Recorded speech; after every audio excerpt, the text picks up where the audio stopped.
दोस्तों आपके सामने हबल स्पेस टेलीस्कोप द्वारा ली गई एक तस्वीर है। इसमें सबसे चमकीला बिंदु एक आकाशगंगा है जिसे सनबर्स्ट आर्क कहा जाता है। इस इमेज में दूसरा सबसे चमकीला बिंदु भी यही गैलेक्सी है। वैसे ही तीसरा, चौथा और पांचवा भी यही आकाशगंगा है। वास्तव में इस इमेज के सभी 12 के 12 बिंदु एक ही आकाशगंगा है। इसे देखने पर ऐसा लगता है कि जैसे हमें ब्रह्मांड में एक कॉस्मिक जीरोक्स दिखाई दिया हो।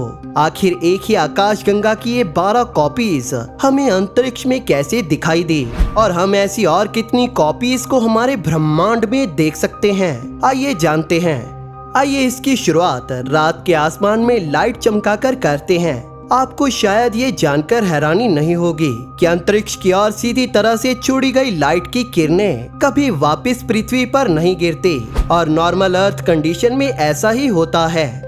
जैसे लाइट की एक किरण अपनी सुपर पावरफुल स्पीड से पृथ्वी को छोड़ने का प्रयास करते हुए आसानी से एक सीधी लाइन में सीधे अंतरिक्ष में जा सकती है। हालांकि अंतरिक्ष में ऐसी वस्तुएं हैं जो अपने गुरुत्वाकर्षण के प्रभाव से लाइट की ट्रैजेक्टरी को इन्फ्लुएंस करने में सक्षम है।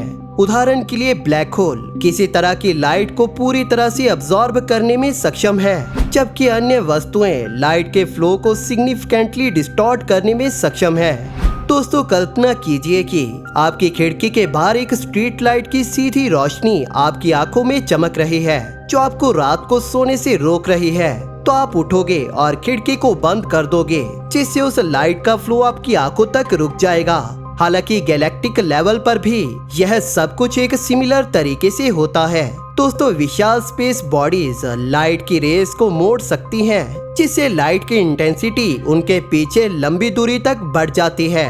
12 कॉपीज वाली आकाशगंगा और पृथ्वी के बीच लगभग 11 अरब प्रकाश वर्ष की एक काफी बड़ी दूरी है।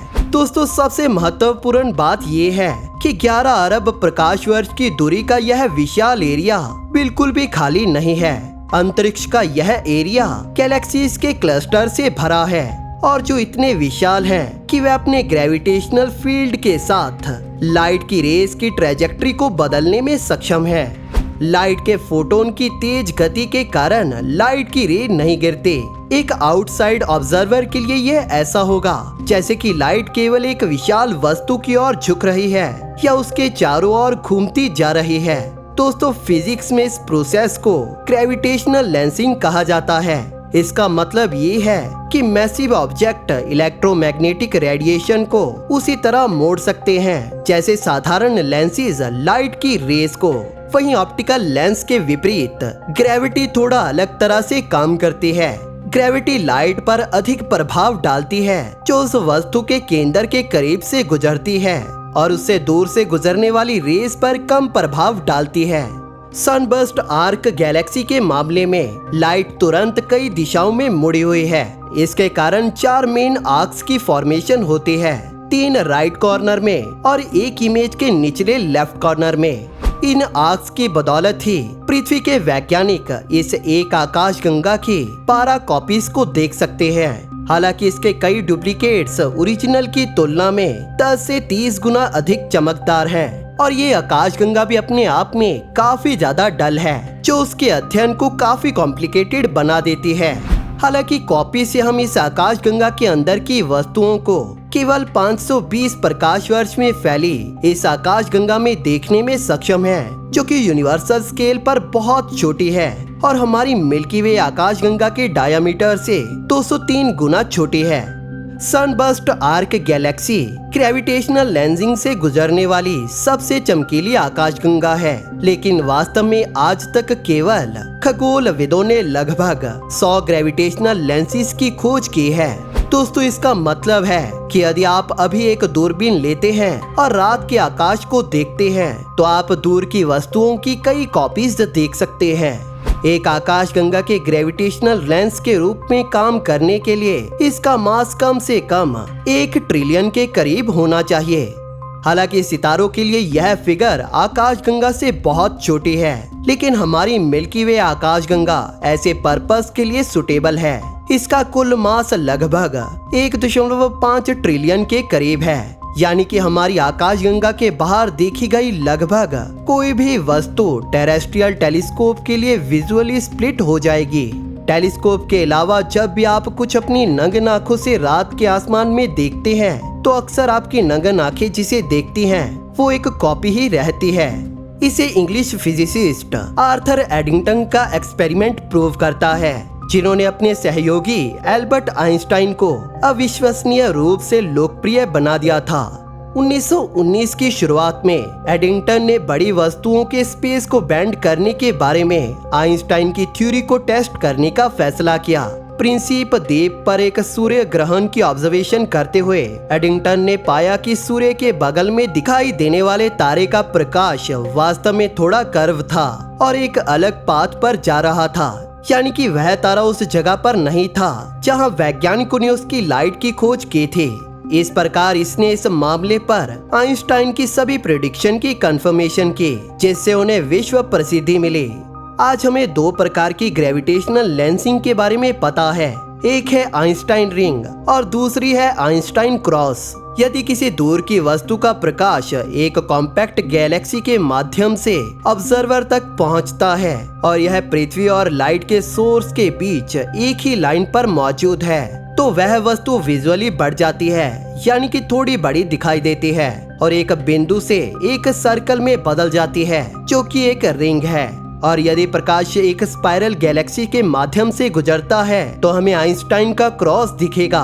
इस इमेज के सेंटर में आप एक स्पाइरल गैलेक्सी को लेंस के रूप में काम करते हुए देख सकते हैं। इसके चारों ओर 4 बिंदु लेंस गैलेक्सी के पीछे स्थित एक क्वासर की 4 कॉपीज हैं। इसीलिए यह आकाशगंगा और क्वासर मिलकर इस ग्रेविटेशनल लेंस को बनाते हैं। इसमें लाइट का सोर्स जो कि क्वासर खुद है हमसे 8 बिलियन लाइट ईयर्स की दूरी पर मौजूद है, जबकि लेंसिंग गैलेक्सी पृथ्वी से केवल 400 मिलियन लाइट ईयर्स पर मौजूद है।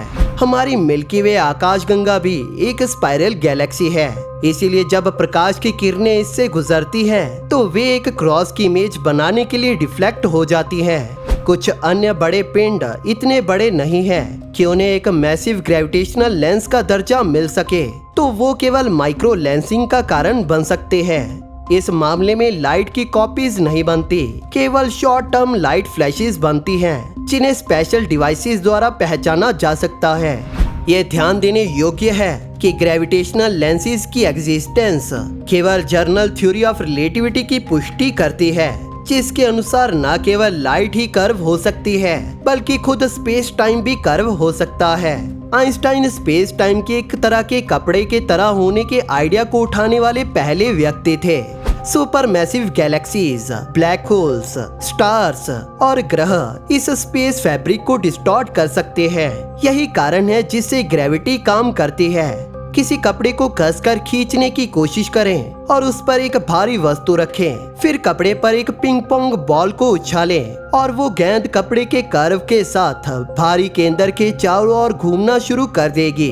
यही चीज लार्ज स्केल पर होती है। चंद्रमा लगातार स्पेस टाइम की कर्व लाइन के साथ पृथ्वी की ओर आता है, पृथ्वी सूर्य की ओर और सौर मंडल आकाशगंगा के केंद्र की ओर आता है। क्योंकि टाइम स्पेस से काफी करीबी से जुड़ा हुआ है, इसीलिए यह बड़ी वस्तुओं द्वारा कर्व हो जाता है। आप किसी विशाल वस्तु के जितना करीब होंगे, समय उतना ही धीमा होगा। ब्लैक होल के पास यह पूरी तरह से रुक सकता है और ओपन स्पेस में समय तेजी से गुजरेगा।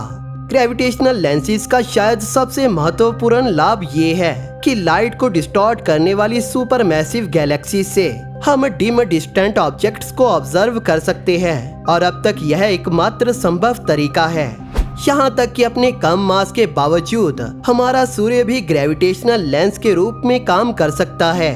हमारे तारे की मदद से पृथ्वी से 100 प्रकाश वर्ष की दूरी पर स्थित ग्रहों के आकार के पिंडों का निरीक्षण करना संभव है। इटालियन फिजिसिस्ट लोरेंजो मैकोनी के अनुसार दूर की वस्तुओं की लाइट को मोड़ने की सूर्य की क्षमता आपको हजारों टेलीस्कोप की तुलना में अधिक डिटेल्ड इमेजेस प्राप्त करने में मदद कर सकती है। यह संभावना है कि यदि आप हमारे सौर मंडल को कई मिलियन प्रकाश वर्ष की दूरी से देखते हैं तो आप इसकी कॉपीज भी देख सकते हैं। आपको क्या लगता है कि अगर कोई एक्स्ट्रा टेरेस्ट्रियल सिविलाइजेशन मौजूद है तो क्या वह हमें हमारे सौर मंडल की कॉपी से खोज पाएंगे? हमें कमेंट सेक्शन में जरूर बताइए। दोस्तों, अगर आपको ये वीडियो पसंद आई तो इसे लाइक और शेयर जरूर करें और इसी तरह की वीडियोस देखने के लिए हमारे चैनल को सब्सक्राइब जरूर कर लें और बेल नोटिफिकेशन ऑन करना ना भूलें ताकि नई वीडियोस की नोटिफिकेशन आपको अपलोड होते ही मिल जाए। Thank you for watching. दोस्तों, इस वीडियो को अंत तक देखने के लिए आप सभी का धन्यवाद।